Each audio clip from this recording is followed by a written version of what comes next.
नमस्कार मित्रांनो, आम्ही इथे भिजवायला आलोया. नीट ह्यात बघायचं. लांब जर की असं इथं धरायचं इथं असा तो अख्खा दिसला पाहिजे. जा तिकडे आता नाव बिव सांगायचं. कर त्याला. नमस्कार मित्रांनो, आम्ही इथे भिजवायला आलोय. भिजवायचं या. दाखव की गहू बिव सगळं काय भिजवतो जाऊ सांग किती आज काय भिजवतो. मग आम्ही काय भिजवतो या. काय भिजवतो. रान गहू गहू गहू भिजवतो या. बस का बोल की आमचं पप्पा गहू भिजवतो तुम्हाला. आमचं पप्पा गहू भिजवतात या. माझं बघा मागं बघा. चल अजून दाखव गहू दाखव. तसं नाही धरायचं सरळ कर. मागचं गहू बिहू दाखवायचं सगळं. मग आमचं गहू गहू आता 15 दिवसात झालाय. 15 दिवसात गाणं आहे बघा. झालं नाही काय गहू गहू गहू 15 दिवसाचा झालाय. आता आम्ही पप्पांनी भिजवतो. हो का आम्ही पप्पांनी भिजवतो या. आणि पुढं सांगायची काय म्हणायची. नमस्कार मित्रांनो, मी अविनाश खरात आपल्या सगळ्यांचं पुन्हा एकदा स्वागत करतो माझ्या नवीन एका व्हिडिओमध्ये. तर आता बरेच दिवस झाले आपला काय व्हिडिओ पडलेला नाही. कामधंदा नसल्यामुळं आपण जरा व्हिडिओपासून लांब राहिलो होतो. आणि आता आज आपण शेतामध्ये आलेलो आहे.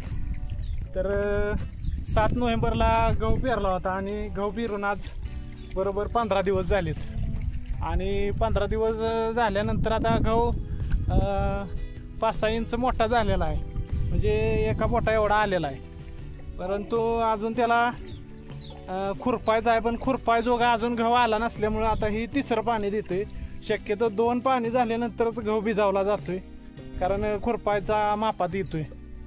तर आता मी गहू भिजावतोय. गहू भिजवायला कमीत कमी 3-4 तास लागतील. आज दिवसाची लाईट असल्यामुळं भिजवायला घेतलेला आहे. आणि त्या साईडला बघसाल तुम्ही, इकडे माझा मुलगा पण माझ्यासोबत भिजवायला आलेला आहे. तेव्हा तो पायपा जुडतो या, तुम्हाला दाखवतो. समोरच्या बाजूला बघा आमचा वाघ इथं पायपा जोडतोय या आणि भिजवायचं काम चाललंय या. काय करतोय बाळा तू. पायपा जोडतोय वय. आपण काय भिजवतो या रान. आणि काय केलंय रानात या. गहू केलाय वय. तर मित्रांनो ती बघा पायपा जोडतोय या. अजून भिजवायचं बरंच राहिलं या. इकडच्या बाजूला दाखवतो तुम्हाला. पाणी चाललंय. गहू किती मोठा आलाय बघा. 15 दिवसाचा गहू आहे. 15 दिवसात मित्रांनो गव्हाची उंची तुम्ही बघू शकता. 5-6 इंचाचा गहू झालेला आहे. आणि खुरपायला पाहिजे होता, पण अजून ही खुरपायला टिकली लय लहान आहे. ह्याच्यामध्ये बघा तुम्हाला दिसते टिकली लय बारीक आहे. ही थोडीशी मोठी झाली तर आपल्याला खुरपाय चांगलं येईल. आणि खुरपून झाल्यानंतर आपल्याला ह्याच्यात खाया टाकून भिजवता येईल. त्यामुळे हे तिसरं पाणी आपण देतोय. गावाला कमीत कमी 8 ते 9 पाणी लागते ती. आणि रान व्यवस्थित असलं तर 8 ते 9 पाण्यात एकदम उत्तमरित्या गहू पिकावता येतोय. आपल्याला चांगला गहू होतो. इकडच्या बाजूला बघू शकता तुम्ही गहू कसा दिसतोय. बघा एका लाईनीत गहू आलेला आहे. मित्रांनो तुम्ही गहू बघू शकता कसा आला या. आता इथं शेजारी लिंब असल्यामुळं लिंबाचा पाला इथं पडतोय आणि पाला तुम्हाला याच्यामध्ये दिसतोय. तर बघा 8 ते 9 वाफा इथं. आणि 8 ते 9 वाफन ह्यो कमीत कमी 10 ते 15 गुंठ्याचा तुकडा आहे. या 10 ते 15 गुंठ्याच्या पट्टीत ह्यो गहू आहे. कसा दिसतोय बघा गहू तुम्हाला दाखवतो.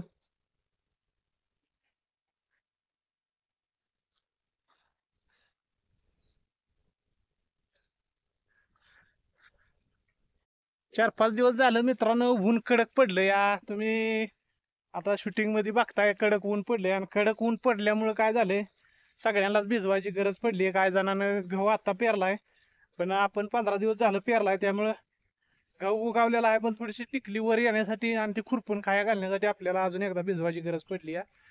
त्यामुळे आपण इथं भिजवतो या. तर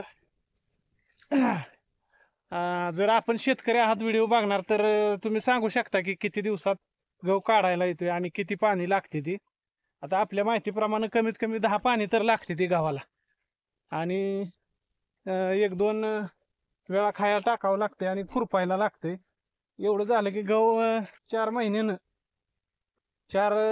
महिन्यानं बरोबर काढायला येते. आणि सगळ्यात महत्वाचं काय झालंय मित्रांनो आता मोठी मोठी मशीन आले ती गहू काढणारे त्यामुळे जी लहान हलर आहेत ज्या हलरवर आपण बाजरी ज्वारी करतोय किंवा गव्हाची गाळण करत होतो ते आता बऱ्यापैकी मोठ्या मशनीनं करायला लागले ते. आणि मोठ्या मशनीत एक 15 मिनिटात अर्धा एकराचा गहू काढून होतोय. त्यामुळं जी हलर आहेत त्या हलरला काय होतंय आता ही गव्हाचं गिराईक कमी पडायला लागले या. त्यांच्याकडे गहू शक्यतो कोण काढायला येतच नाही.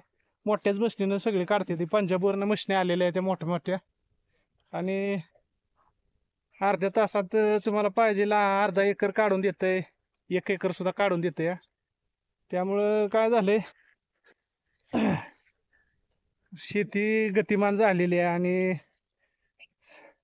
अर्थव्यवस्थेला पण गती आली. आपण सगळ्यात महत्वाचं पूर्वीच्या काळात जी लोक हाताने गहू काढत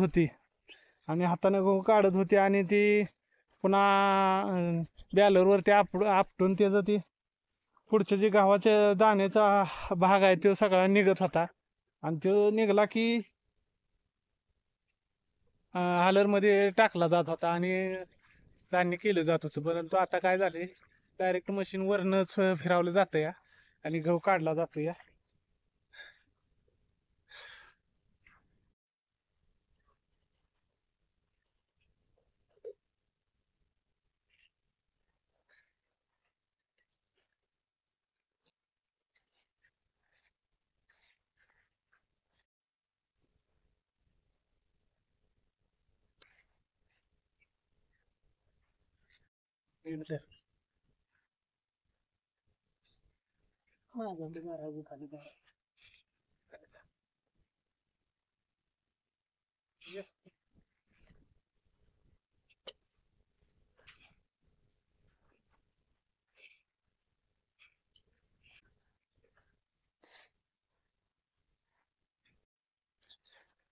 गहू मोजवायचा नाही अजिबात. भिजते का व्यवस्थित?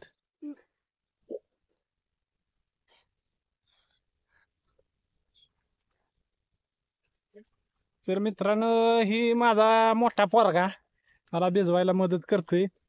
रानात आलो की सारखा माझ्या माग असतोय बघा आणि मग ते मला पण भिजवायचं आहे म्हणून त्याला आज दिवसाचं भिजावणं असल्यामुळं आणलाय रानात आणि लावलाय बघा इथं वाकून काम करायला. कामाला नाही कठळ त्यो.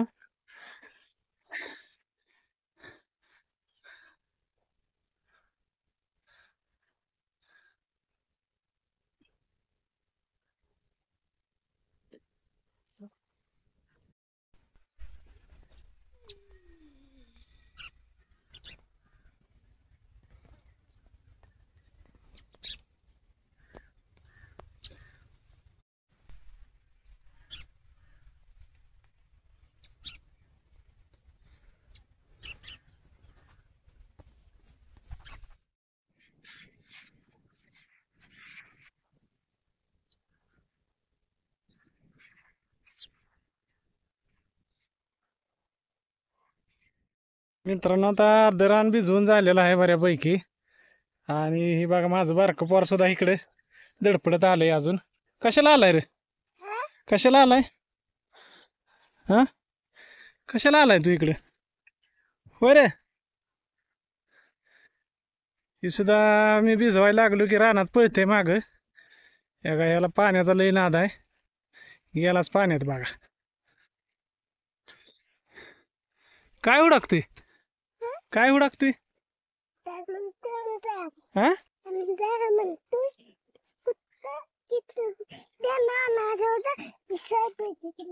होय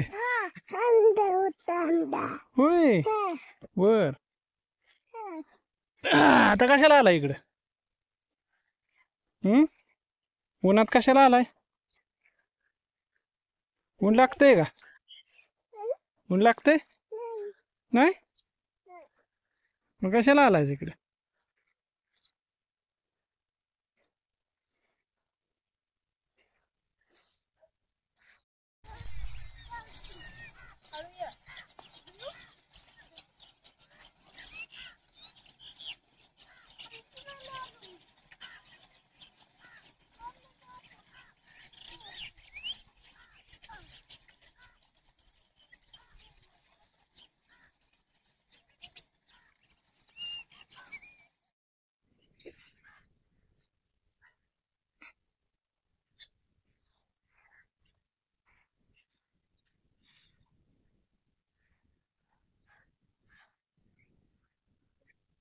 आता भिजवून झालेला आहे. तर व्हिडिओ आवडला तर लाईक करा, कमेंट करा, शेअर करा आणि सगळ्यात महत्त्वाचं सबस्क्राईब करा.